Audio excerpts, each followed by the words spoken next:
Setting up the meeting.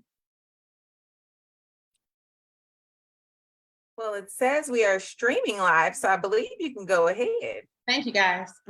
So hello, everyone. My name is Victoria L. Thank you guys for being here so much. I'm so grateful that we have this meeting and this opportunity because the devil was at work. I'm telling you, stuff was shutting down. I done got a flat tire. It's just been a hard day for me, but it's okay. We're here. You know why? Because something great is going to happen. So I'm going to introduce the people who are on the panel. We got Maggie. Say hello to the people. Hey, people. Okay, Tonya T. Say hello to the people. Okay, we have an amazing guest. This is my business partner. I met her and I was just enamored with her love story. That's just me. Libras love love. So I wanted to know about her. And I said, you got to come on. You got to come on. So this is Miss Tonya Joseph. And she's going to talk to us about whatever we want to hear. Because, you know, we're ready. You know, this is why it's called The Waiting Game, Chapter 35. Because we're 35, older than 35 and still waiting. So, yes, Miss Joseph, give us the rundown. How old are you? What do you want us to know? Well, first of all, you know, thanks for having me on. Very grateful to be here. I met Victoria and I just loved her spirit. We were just, you know, our spirits just attached immediately, just got into a conversation, not just with her, with her parents as well. I think we almost forgot we were at a business meeting. We were just kind of chopping up, chit-chatting. And I love meeting people as well, just to hear people's stories, period. Victoria was asking me, I don't know if it was you or your mom, I don't know how we got into the whole conversation about marriage, and I don't know how it happened, but at any rate, it happened. And so my story is, first of all, let me share this with you. I didn't get married until I was 42. And I know that you ladies are in your 30s, right? Yeah, you're in 39. We'll be not 39. Everybody will be 39 by the end of the year. Okay. I was 42 when my first marriage. It was the first time I was married. Now I had been engaged a couple of times. I'm so grateful that those relationships did not work out, because I'm gonna skip to the end, then I'll come back just to share. All of my boxes were checked, and then some boxes I didn't know to check, that God knew to check those boxes for me in this man. We have now been married for 7 years. We've been together for 8.5, and it is just as amazing as it was the very first day I said I do to him. And I was introduced to him through a mutual friend, a friend that had never introduced me to anyone before. And she was also a business partner as well, business partner turned friend, or should I say friend, and we're business partners. And she knew I was single, and of course I wanted to be with someone, right? Who doesn't? I mean, let's just be honest, we do. But I just had not found that person that was perfect for me. We know people are not perfect, but they can be perfect for you.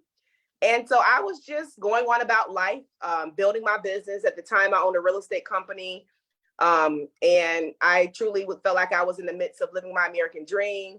On top of all of that as well, I had gotten involved with a travel business. Victoria and I met in the travel space, but I was also a part of a travel business. And it was actually a friend that was in the travel business that introduced me to my now husband.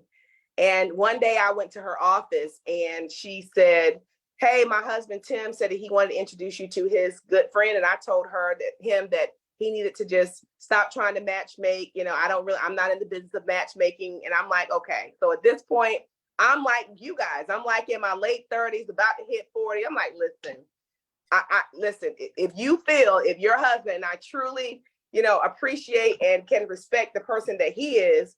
So if he feels that he has a friend, then by all means.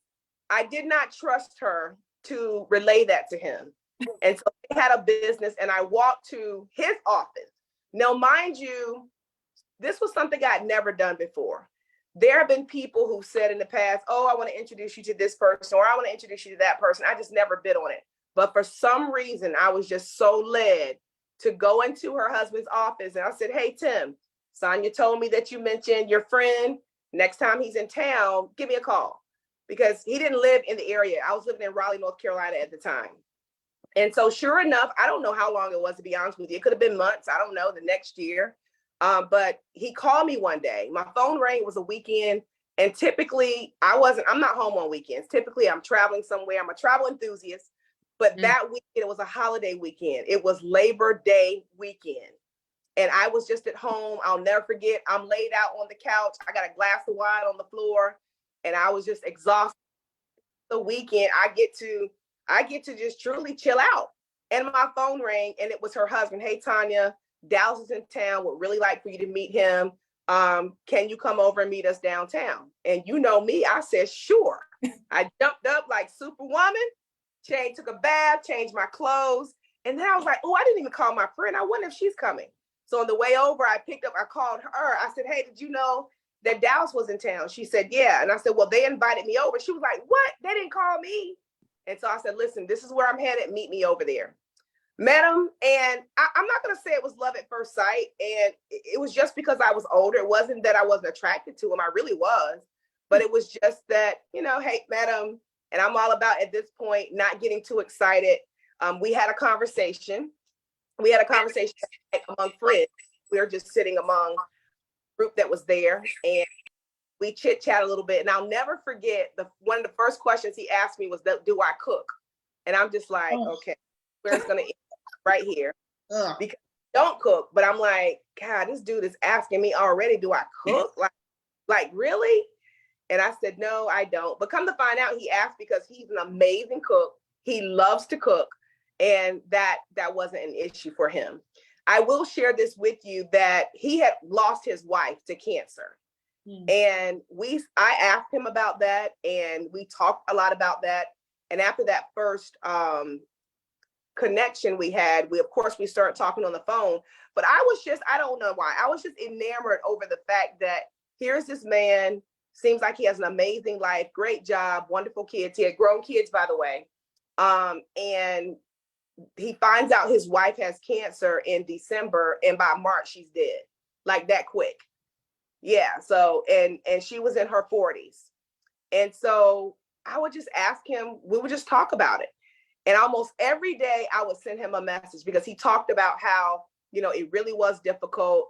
And, but life goes on. He had a good, outlook on it, and she hadn't just passed away. And so I would almost every day I would send him a message, and the message was, what's your happiness level today? Because he told me he really wanted to get his happiness level back up to a 10. And he knew that it was possible. He wasn't one of these people who felt like because life had, dealt him a raw deal that he was going to be unhappy for the rest of his life. And so my message was always, what's your happiness level? And it was just a friendship for some months. Honestly, for some months, it was just a friendship. And he finally one day said, I really appreciate being able to have a conversation with you about this. Most women would never want to talk about that, but it has really helped me tremendously. So we developed that friendship. And I'm going to tell you what the turning point in our relationship was. I got an email because I'm in a travel space to go to Dubai. And it was an amazing deal to go to. I'd never been to Dubai. And I just picked up the phone and I said, hey, you want to go to Dubai? And he said, yes. He didn't say when, how much. I don't have no passport, none of that. Ladies, he said yes. And at that moment, and whenever I tell this story, I tell people, at that moment, I knew he was going to be my husband. We're 3 months in. And the trip was actually 3 months after that. So it was 6 months into our relationship. We found ourselves in Dubai. Now, I asked the couple who introduced us, to go along with us, and they went. So we went on this amazing Dubai trip. And so that was, I would say, March. So we met in September. That was March of that year. And was it December?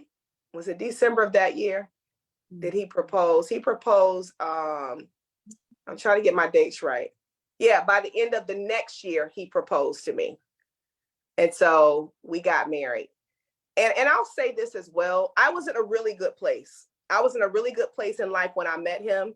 And I can remember there were times when I wasn't really in a good space, whether it was, it depends upon what's happening in our lives, right? Maybe it was emotionally, or maybe it was spiritually, or maybe it was financially. But it wasn't until I got all those things in sync and I was living my best life.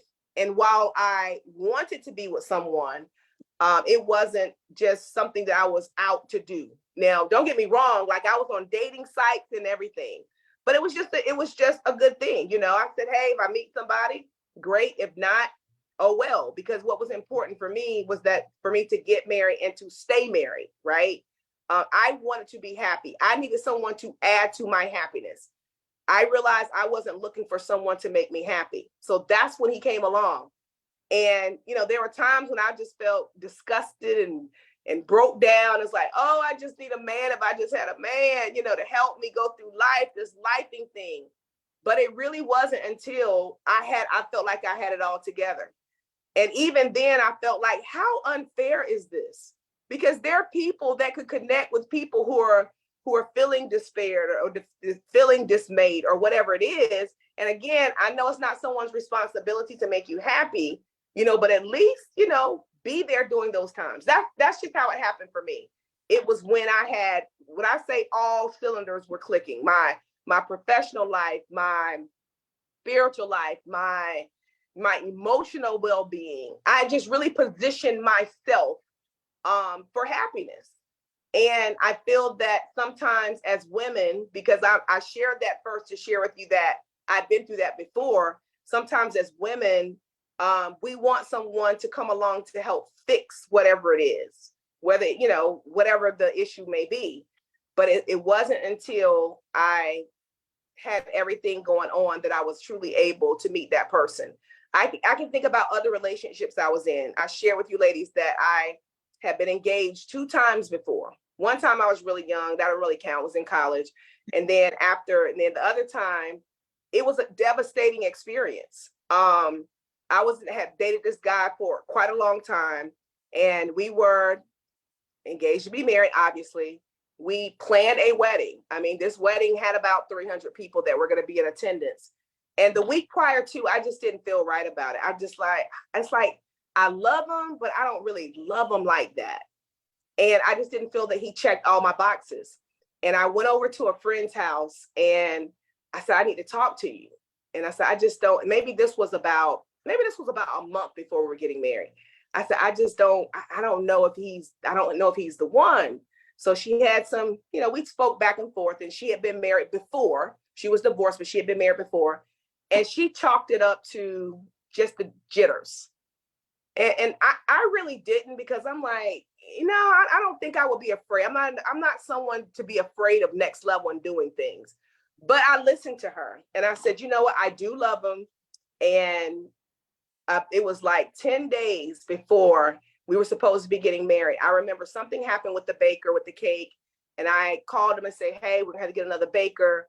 Something happened. And he said, don't go to the bakery. He said, I don't think I want to do this. And I was like, do what? Like, you trying to open a door? Like, what's going on right now? You trying to change a tire? Like, what's happening?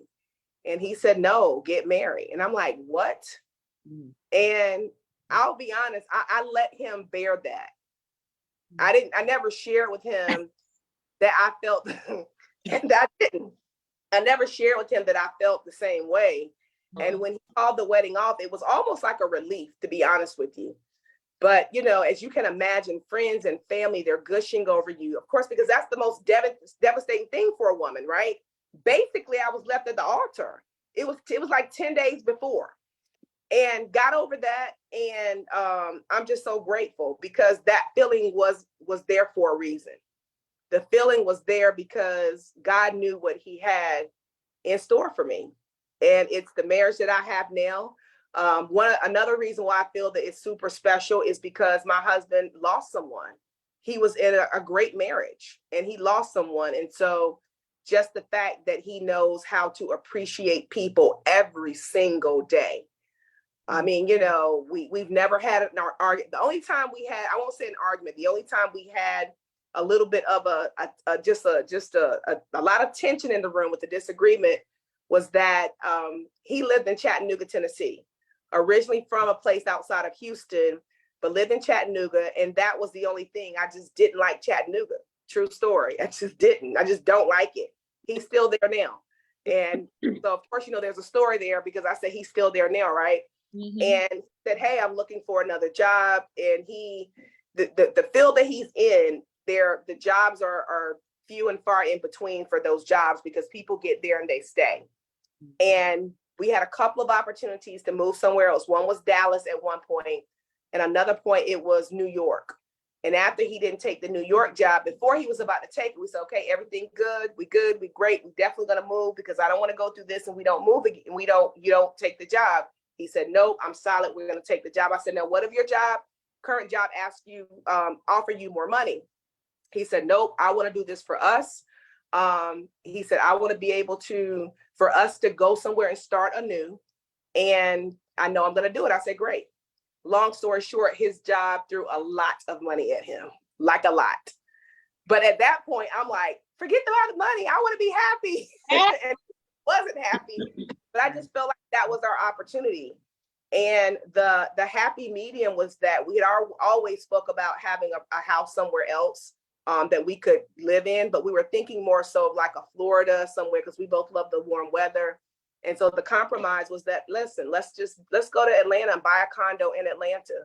And, you're able to go back and forth and I'll be able to go back and forth. So that's what we're doing. And it works so wonderfully with us. And we've only been doing that for about 2 years. So he's employed in Chattanooga, Tennessee. He works Monday through Friday. He works banker's hours, 9 to 5, right? And I'm in the condo in Atlanta through the week. And sometimes I'll go there. It's only an hour and 45-minute drive. It's that close. And so sometimes I'll go through the week and sit down and have dinner with them and stay a couple of days and come back, and he'll come in on the weekend if we might travel during the weekend, but it works for us because I also get an opportunity to miss him. He gets the opportunity to miss me. And my running joke is that, on the weekends, a lot of times I'm not available because I tell people my boyfriend is coming in town. And and we do, we continue to date. We have great relationships among our family. He has actually 3 grown sons. And so y'all have to get this. So I went from being a single woman, no kids, none of that, to his oldest son. When we got married, his oldest son had a child, and she was young, and now he has 3. So I went from no children to being a grandmother, but the G word is not allowed in our household. And even my daughter-in-law asked, she said, hey, and they weren't married at the time. So I've been able to be there for, some great events with this family. And she said, well, what do you want them to call you? I said, they can call me TT. So they call me TT. I'm TT. He's Pop. And it's just been great. It really has been. I promise you, ladies, I'm not this person that's going to get up and share information to make it seem one way. And it's really not that way. It is. And I say all that to say to people, it's possible. And what I tell my single friends is, while you hear a lot of people talk about there are not any good men out there, and yes, there are. And if we subscribe to that, you're not going to find, that person for you. Are people perfect? No, they're not perfect. But it's about you finding that person that is perfect for you, right? And it only takes one. And it starts with the mindset. I knew I was going to be married one day. I just prayed to God that it was before I hit 50, right?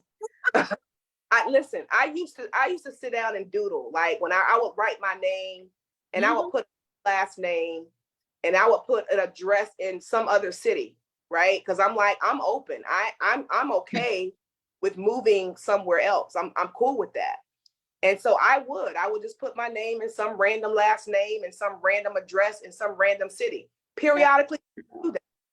I had on my vision board, of course, when Michelle and Barack Obama came on the scene, I had on my vision board Michelle and Barack, because the idea of what we saw in a relationship, I wanted that. I wanted the fact that, Barack was very, people looked up to him. And he was a very distinguished man. I love the fact that although he had this title and this job, you could tell he still loved and adored his family, and his family was still first. And so I had that on my vision board forever. And so the other thing I didn't share is that my husband is 11 years older than I am. I was thinking that. I was like, what is the age gap? 11 years. All right, amen. Older And men. watch this. So Barack Obama was born in August of 61. My husband was born in August of 61. Okay. That was on your board. That was on your board. I'm telling you, it was on my board. And anyone who knows my husband, and I want you guys to be my friends on Facebook so that you can see him. I mean, he just has the posture, he has the poise, he's distinguished, and he runs circles around me. You know, he bikes, 30 miles a day, and fitness, and just loves to do fun things, love to travel. We have been to we did Dubai, of course, then we did Greece, and we've done Barcelona, and we've done Paris. It's nothing for him to say, okay, let's go to such and such, next month. And I love that. And I caught him at a stage in his life, whereas his children are grown. He had his sons in his 20s, and they're grown now. And so, Married? Are they married? I've never. Tell the people. We don't know. The oldest one is not, but the youngest one, as a matter of fact, the youngest one is getting married in Mexico. Sorry. No, thank you. I like people getting married. I just wanted to know because I'm going to ask you anyway. Yeah. So did you ever have the desire to have children? Or this marriage? I always said that I just needed the husband, right? I'm not, and I never had the desire to have them just to have them. I said that I would have them if I got with somebody early enough and they wanted to have children. Because when we got married, I mean, I could have had a child at 42, right? I could have. I didn't. And especially at that stage in the game, I did not want to have kids at that point. My sister has children, and I have served as aunt mom forever with them. And I know it's not the same, but at that point I didn't. And it's interesting because my mom always said, I ain't really want to have children. I said, I can't tell, you got 3, right? I think it's almost like this gene or this trait. My brother, I have an older brother, he's 2 years older than I am, and he and his wife don't have kids. He's a medical doctor, no children. And then, but my youngest sister, there's a big age gap between us. Is 8 years between my sister and I, and 10 years between my brother and my sister. And she has 4, ranging from ages from 2 to 25. So yes. So she is the mama. I tell her she provided the children for us, and my brother and I just, love on them and, like they're our own and send them back. But now I have these grandchildren, and that they live in Nashville, so they don't live here. And so we get to see them periodically, and I'm TT, and I've really developed that bond with them. I love them like they're my own, and life is good. So you all see, I had the add water and stir family, right? Yep, you do. You do. You do. I want to know, what was your take on dating long distance? I answered your question before you asked about the age difference. You did. What other questions you ladies have? Yeah, I want to know, what was your mindset on dating long distance? That's you her knew trigger. He didn't live where you live, so you was just open to dating long. Like, what did that look like? This is why I was open to it. This is why it worked for me. I owned a real estate company, so my time was my time. And he really caught me at a good time because our real estate company was doing well. It was systematized. I wasn't really out there in the weeds like that selling real estate. I was managing my team. And so I had the time. Not only that, I was involved in a travel company. As you know, Vicki and I know each other through a travel company, but I was involved in another travel company at that time. And I was at the point, so now you're going to understand why I say that I was just in a good place. So I had my real estate company by day, and in the evening, or at night, as we say, I was earning 6 figures part-time travel business. Part-time. Y'all, money was free flowing.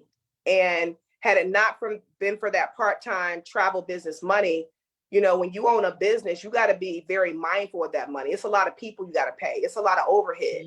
So even if you do have money in the bank as a real estate agent, as a real estate company, we're only as good as our last sale. But then I had gotten involved in this little old travel business, and every month I was bringing in between $12,000 and $15,000 a month. So when I say he caught me at a good time, it was during that time I had paid off my bills. I was debt free. So a flight back and forth for me was nothing. So I had the time and I had the money. So although it was long distance for us, you know, it was a unique situation because most people do have to go to a 9 to 5, and both people are working 9 to 5. Right. He worked at 5. So I was able to go to him more often. And it wasn't just the weekend. I could go to see him on Wednesday, you know, Wednesday through a Friday. And so that's what made it work for us. I have 2 questions. Okay. One, but I'm gonna ask them both, and you can answer them however, because they're not related. Okay. But I don't want to forget them. My first question is, when you talked about you had plenty of money, because that's a discussion of like, should you be paying for your flights to go see him? Should he be paying? Like, what does that look like? That's my first question. And then the second question goes back to your past of you dealing. I feel like sometimes we can learn a lot from, you said you were engaged, or what all that looked like. What are your like 2 or 3 biggest lessons that you would impart to us of saying, I should have left, but I didn't, or I saw the red flags and I didn't, or I didn't listen to my gut. So 2 random questions, but I wanted to get them out there because I'm going to forget. So the first question was about money, financial. About him paying the financial piece. Or you paying, right? First of all, I said had a lot of money. A lot of money is relative, right? For sure. And I guess I said that, and some people would look and say you really didn't have a lot of money. Well, I had extra money. Most people don't have extra money. I'm gonna put it to you like that. I had extra money, and what I didn't say is sometimes he did pay, but for me that wasn't a big deal. This was somebody that I liked a lot, and if I had the money, I don't have a problem with paying. It's interesting you said that because I responded to someone's Facebook post today. The question was, they said, ladies, you're out on a date and you sit down at a restaurant and the man tells you, hey, there's a budget that he wants you to stay in. There's a price point that he wants you to stay in. How do you feel about that? So you can imagine the comments, right? But my honest feeling was, I said, number one, I respect someone who's able to communicate that instead of fronting. Yeah. Amen. That as a positive thing, that he would say, hey, listen, this is where I want you to stay. And even though we went out on a date, he's not going to allow me to blow his budget. I said, you all are mindful of what's really happening right here. He's not trying to be cheap. He's somebody that you could be, that sounds like he's fiscally responsible. Is that not what you want? And a lot of times it's always about, hey, what can you buy for me? What can you do? And don't get me wrong, we all like nice things and we all want people to, or men to cater to us and take care of us. But guys, we're not in the 1800s. We're not in the early 1900s anymore. There was a time when women did not work. So this is where the whole chivalry and the men pay for everything come from. We're working people, right? And just like it's a struggle for people as women, it's a struggle sometimes for men. But if you can find that person and maybe you can bring your 2 halves together to make a whole and you're happy, a lot of times we want to put a lot of weight on the fact of what can he do for me?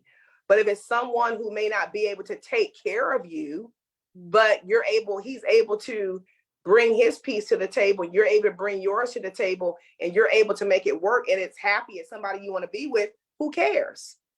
So with my husband as well, Maggie, it's just a super unique situation because he was gainfully employed and sometimes he did pay. And I can't even tell you what times he did and what times he didn't. And I don't even think about it like that. I do remember when we went to Dubai, he paid for his, I paid for mine. I do remember that. And it really wasn't a discussion. It was just that, hey, can I get your credit card to pay for your trip? And he said, yes. He didn't say pay for yours too. He didn't. But it didn't even bother me. Like I didn't even think of it at all. Yeah. And as a result, when we got married though, He did not ask me to pay for one single bill, not a one. Amen. And I remember there was a time when the travel company that I was with, so within all of that happening, I ended up selling my interest in my real estate company because it was just some stuff going on with the company. Great company, but we weren't. I had a co-owner, and we just weren't seeing eye to eye. So I sold my interest in the company, but I got this other money coming in. I'm out of debt. You know, I got this other travel money coming in, and so I just put my license somewhere as a real estate agent. But then all that time happened, we got engaged, moved to Chattanooga. I didn't want to do real estate in Chattanooga because I didn't have to, and I didn't want to. And I was doing referrals back at home, you know, periodically. And then that travel company got sold. And my income like took a nosedive down, like real fast. And I had saved quite a bit of money though. I wasn't just spending my money. You know, I had six figures, by day and six figures at night. So I had saved and invested quite a bit of it, but it went down. But with that went my confidence, because I felt like that's not who he married, right? I felt like you married this person that was on her A game, and it bothered me. And so I remember one day I was having a conversation about it. I said, I just really want to be transparent. I'm just feeling some kind of way, and I'm in this town that I hate. My money is down. And he said, Tonya, I never even knew how much money you made anyway. Like, you don't even, like, he didn't say it, but you don't pay. I never knew how much money you made. And he said, it doesn't affect our household. It doesn't affect, what we do. Like, our lifestyle doesn't change. When I go to work every day, this is our money. So again, someone just with a different mindset. Right. And he said, do what you need to do. And of course, y'all know I got that bag back up. I did. I got it back up. But that's why I just say I'm just truly blessed. And he's not a unicorn, right? There are people out there that's like that. Please do not think on this earth that I got the last person that would check all those boxes for me and that would do that. It's not. But think about what I've shared, and that it's also the mindset as well, and probably how he saw I treated him. If when we were dating, I demanded that he pay for anything, right? We may not have gotten married, and he may not have had the mindset that he had with me as his wife. And even to this day, we have two households, and he runs two households. But when we bought this condo here in Atlanta, I was able to buy that condo, but we bought it together. So, but yeah, so that's, and then the second question, what was your second question? What were those, even though you put it on your ex-fiance or whatever, because he called it off 10 days before, right. You had that check in your system prior. So what are those things that you learned through that relationship that you could share with us, those nuggets of wisdom or, watch outs? It's what we all know. It's a gut. It's what we know. Most of the time when we know we shouldn't be with somebody, we know. But as women, what we want to do is we want to try to rationalize it away. We want to rationalize it away because we do want to be with someone. And there are a lot of single women. There are single men too, but there's a lot of single women.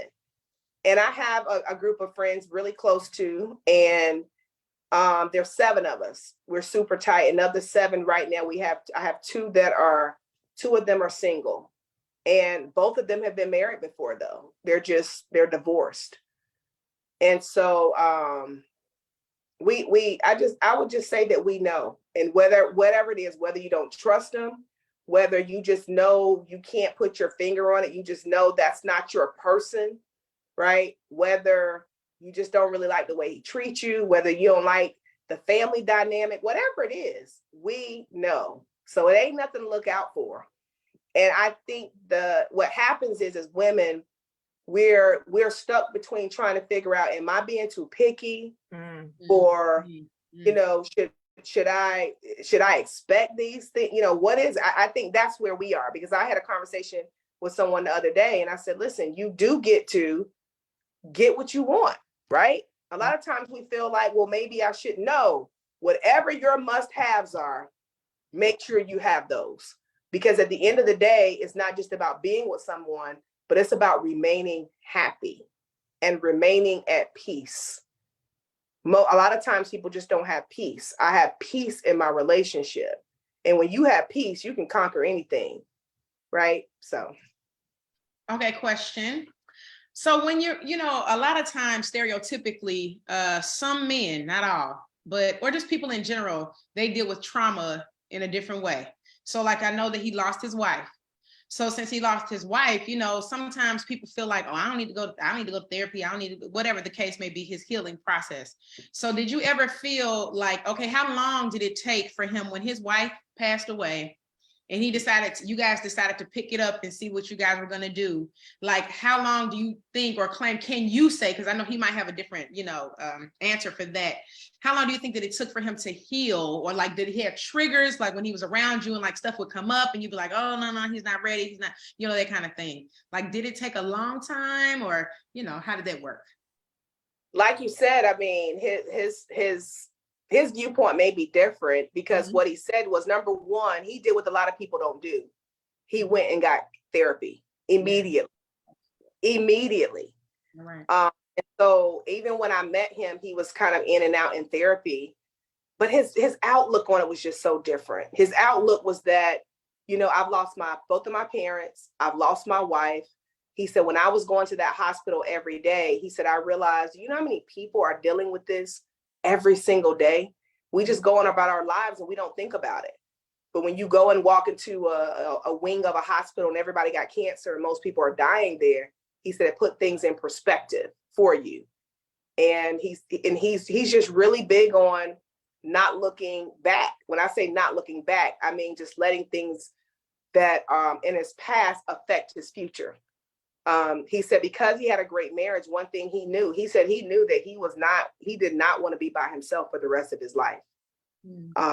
He said he was shocked as to how quickly he found someone, because it was the next year. It was about a year.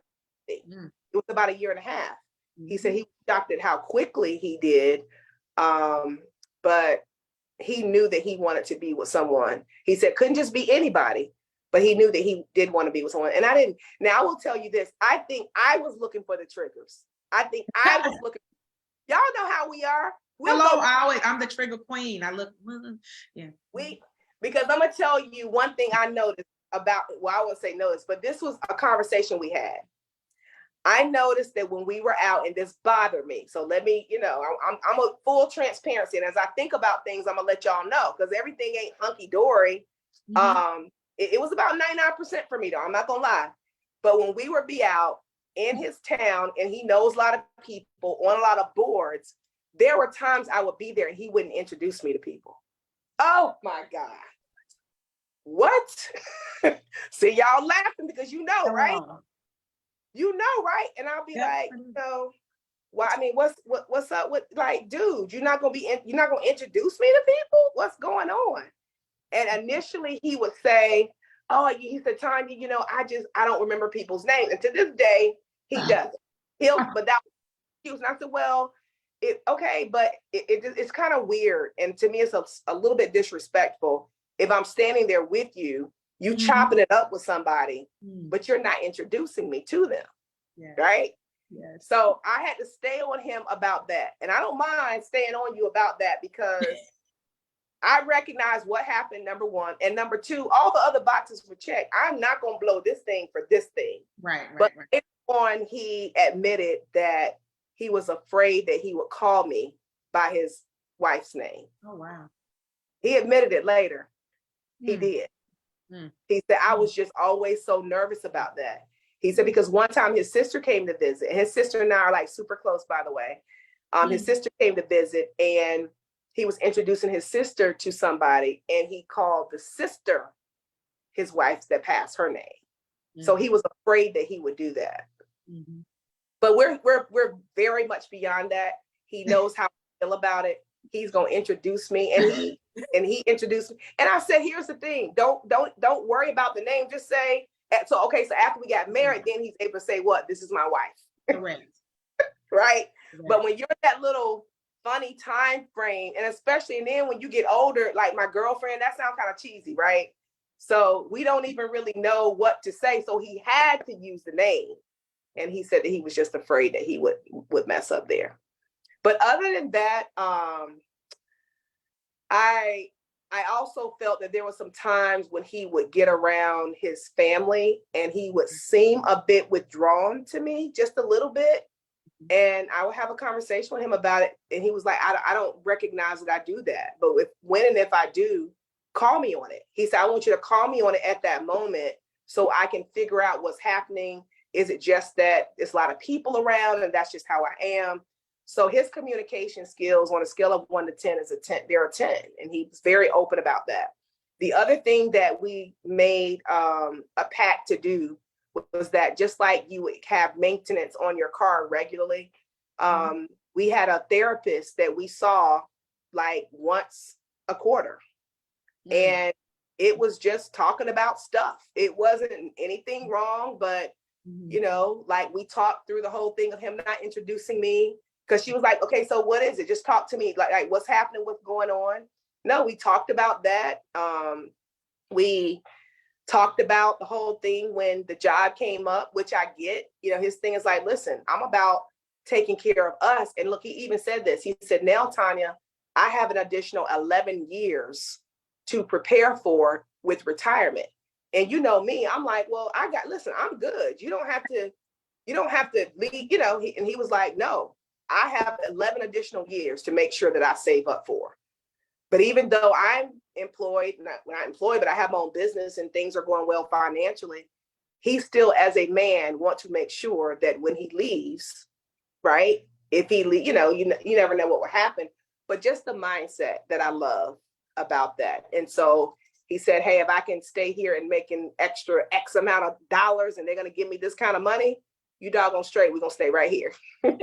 So hindsight, even though I was like super mad, I would say super mad, that's strong. I was just really upset about it. Now that I look back on it, I'm like, he was doing that for us. He did that for me. And the compromise has been great. I love some ATL, okay? I love Atlanta. I would not have met Vicky, right? I love Atlanta. I love the relationship. I love the going back and forth. An hour, 45 minutes. I mean, people sit in traffic in Atlanta for an hour, 45 minutes. Yes, they do. So, and it works for us. I've had people to say, well, talk to me, like you said about the long distance thing. I say, well, as far as you asked me about the long distance when we were dating, but people are like, talk to me about how does that work? I said, it just depends on the people. It works for us. Everything doesn't work for everybody. It works for us as far as being able to live in 2 different places and I love having 2 homes. I do. And because of what I do as well, still in the entrepreneurial realm, I can work from anywhere. So if I feel like I don't want to sleep by myself tonight, I get in the car, drive an hour, 45 minutes, me and my dog, we there, and life is good. Did you ever feel, okay, this is my last question. Did you ever feel like he was, well, I guess, actually, I probably already know the answer based off of what you've been saying, but like, did you ever feel like he was giving so much more attention to his work and what he had to do than nurturing your relationship? Or did he make it to where it was plain, where he's like, okay, I want to see you, I did this, I'm going to do this. Like, did you ever feel like, dang, I'll never get to see you enough? That kind of stuff. Nope, not at all. Not at all. He's a 9-to-5 guy, and he does not have to bring much work home. Now, he's on a ton of boards, I will say that. And he even said, you know, now that we're married, I'm going to back off some of the boards. And even though he felt like he was on a lot of boards, I said, listen, I'm fine with them. Because a few of the boards that he's on, they traveled a lot, and they travel real good. And the spouses. So I looked at it like that. So nope, he is for the most part, he works really hard at work. Oh, here's the other thing we had an issue with when we first got married. See, I'm thinking about this stuff. I would call him and he wouldn't answer the phone, like at work. And I get it. He's at work, very demanding. He's a CFO, COO. Very demanding, I get it. I said, but dude, you got a wife at home. Like something could be going on. Something could be happening. Pick up the phone and look at it just to see during the day. I mean, it might be an emergency. And so it would literally be all day. And he was like, I'm at work, but no. And maybe, I don't know. And I never asked him, because I don't talk about her from that standpoint of what he did with her versus what he did with me. Even to this day, I'll still every now and again will, mention her or say something about her. And for a while, there was a picture of him and the kids in his, a family picture. It was a small, 5x7. And I didn't mind that being in the house. I just didn't. But when we bought the place, because we actually moved, he sold that house, and when we got our own place, it didn't make it up, but it is up in his office, and I'm okay with that. That picture's up, and then maybe about 7 pictures with me in it are up, so I'm okay with that. I mean, that's his son's mother, right? So Perfect. So Maggie, what do you always ask at the end? Well, you have a broad audience that's listening in, married, singles, everybody in between. Everybody. What word of advice would you leave for the audience that is watching that you would want us to know and take with us? Number one, it just takes one. To those ladies, or to the ladies who are still in search and want that marriage, want that relationship. Number one, know that it's possible. Know for a fact. You don't necessarily have to have a checklist on paper, but in your mind and your heart, just know what you want and don't settle for that. I mean, I'm sorry, just know what you want and don't settle for anything less. Don't settle for anything less. Identify those things that, I would like to have them, but if I don't, it's not a big deal. But don't negotiate on your must-haves. Also, don't let people convince you that what you're looking for is not out there. There are a lot of people in this world. We're made in God's image, right? And there are a lot of great people out there. So it's the mindset. If your mindset is that, if you subscribe to there are not any good men out there, if you subscribe to I'm never going to find anybody, that's exactly what's going to happen. I want to leave everyone with this. It just takes one. Just one.